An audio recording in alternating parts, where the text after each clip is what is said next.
ಜಾಗತಿಕ ತಾಪಮಾನ ಏರಿಕೆ ಮತ್ತು ಹವಾಮಾನ ಬದಲಾವಣೆಯ ಪ್ರಸಕ್ತ ಸನ್ನಿವೇಶದಲ್ಲಿ ವನ್ಯ ಸಂಪತ್ತಿನ ಸಂರಕ್ಷಣೆಯ ಜವಾಬ್ದಾರಿ ಹಿಂದೆಂದಿಗಿಂತಲೂ ಹೆಚ್ಚಾಗಿದೆ ಎಂದು ಅರಣ್ಯ ಸಚಿವ ಈಶ್ವರ್ ಬಿ ಖಂಡ್ರೆ ಪ್ರತಿಪಾದಿಸಿದ್ದಾರೆ. ಧಾರವಾಡ 2025ನೇ ಸಾಲಿನ ಅರಣ್ಯ ಕ್ರೀಡಾಕೂಟ ಉದ್ಘಾಟಿಸಿ ಮಾತನಾಡಿದ ಅವರು, ಆರೋಗ್ಯವಂತ ಸಮಾಜ ನಿರ್ಮಾಣಕ್ಕೆ ಸದೃಢ ಯುವಶಕ್ತಿಯ ಅಗತ್ಯವಿದ್ದು, ಕ್ರೀಡಾ ಚಟುವಟಿಕೆ ಯುವ ಜನರನ್ನು ಮಾನಸಿಕವಾಗಿ ಮತ್ತು ದೈಹಿಕವಾಗಿ ಸದೃಢಗೊಳಿಸುತ್ತದೆ ಎಂದು ಹೇಳಿದರು.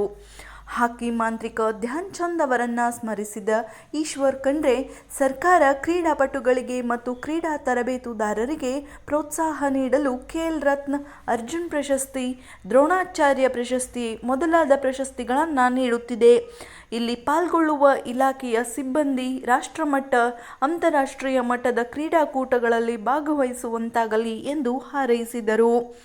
ಸಮಾರಂಭದಲ್ಲಿ ನವಲಗುಂದ ಶಾಸಕ ಎನ್.ಎಚ್. ಕೋನರೆಡ್ಡಿ, ಪ್ರಧಾನ ಮುಖ್ಯ ಅರಣ್ಯ ಸಂರಕ್ಷಣಾಧಿಕಾರಿ ಮತ್ತು ಅರಣ್ಯ ಪಡೆ ಮುಖ್ಯಸ್ಥರಾದ ಮೀನಾಕ್ಷಿ ನೇಗಿ, ಹೂಡಾ ಅಧ್ಯಕ್ಷ ಶಕೀರ್ ಸಂಧಿ, ಕರ್ನಾಟಕ ಅರಣ್ಯ ಮಂಡಳಿ ಸದಸ್ಯ ಕುಮಾರಿ ವೈಶಾಲಿ ಕುಲಕರ್ಣಿ, ಕಾಂಗ್ರೆಸ್ ಮುಖಂಡರಾದ ಶರಣಪ್ಪ ಕೊಟಗಿ, ನಾಗರಾಜ್ ಕೊಟಗಿ ಸೇರಿದಂತೆ ಅರಣ್ಯ ಇಲಾಖೆ ಅಧಿಕಾರಿಗಳು, ಸಿಬ್ಬಂದಿ ವರ್ಗ ಉಪಸ್ಥಿತರಿದ್ದರು.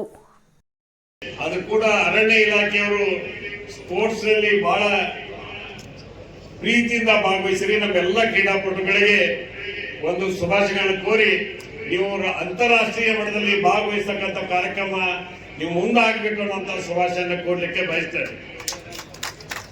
ಮೊದಲೇಕ ಅರಣ್ಯ ಇಲಾಖೆಗೆ ಅಷ್ಟು ಮಹತ್ವ ಇರಲಿಲ್ಲ. ನಮ್ಮ ಈಶ್ವರ್ ಖಂಡ್ರೆ ಸಾಹೇಬ್ ಬಂದ್ಮೇಲೆ ಅರಣ್ಯ ಇಲಾಖೆಗೆ ಸ್ವಲ್ಪ ಖ್ಯಾತನ ಕೊಟ್ರಿ, ನೀವು ಪಬ್ಲಿಕ್ ಇತ್ತು ಬಂದ್ರಿ. ಸೊ ನಿಮ್ದಂತಂದ್ರೆ ನಿಮ್ ಹೇಗಿತ್ತಂದ್ರೆ ರಿಸರ್ವ್ ಪೊಲೀಸ್ ಇದ್ದಂಗೆ ಪಬ್ಲಿಕ್ಗೆ ಫಾರೆಸ್ಟ್ಗೆ ಸಂಬಂಧ ಇಲ್ಲ ಅನ್ನೋಂಗಿತ್ತು. ಈಗ ಮಾತ್ರ ಸಾರ್ವಜನಿಕರು ಕೂಡ ನಾವದೇವಿ, ರೈತರು ಕೂಡ ನಾವದೇವಿ, ನಾವೆಲ್ಲ ಅರಣ್ಯ ಬೆಳೆಸ್ಲಿಕ್ಕೆ ನಾವು ತಯಾರಾಗಿವನ್ನಂತ ಒಂದು ಸಂದೇಶ ಕೊಡ್ತಕ್ಕಂಥದ್ದು ಈಶ್ವರ್ ಖಂಡ್ರೆ ಅವ್ರು ಮಾಡಿ ತೋರ್ಸ್ಯಾರ ಅಂತ ಬಹಳ ಹೆಮ್ಮೆ ಅಂತ ಹೇಳಲಿಕ್ಕೆ ಬಯಸ್ತೇನೆ.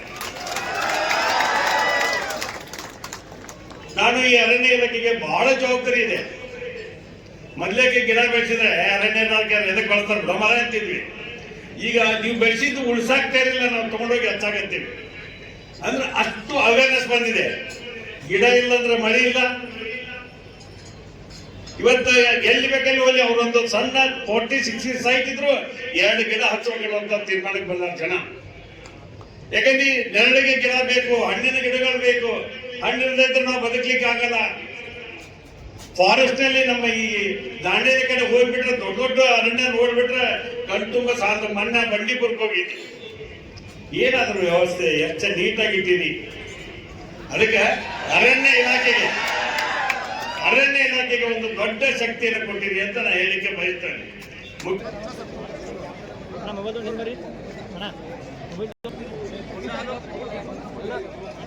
ಬಿಡ್ರಿ ಕೈ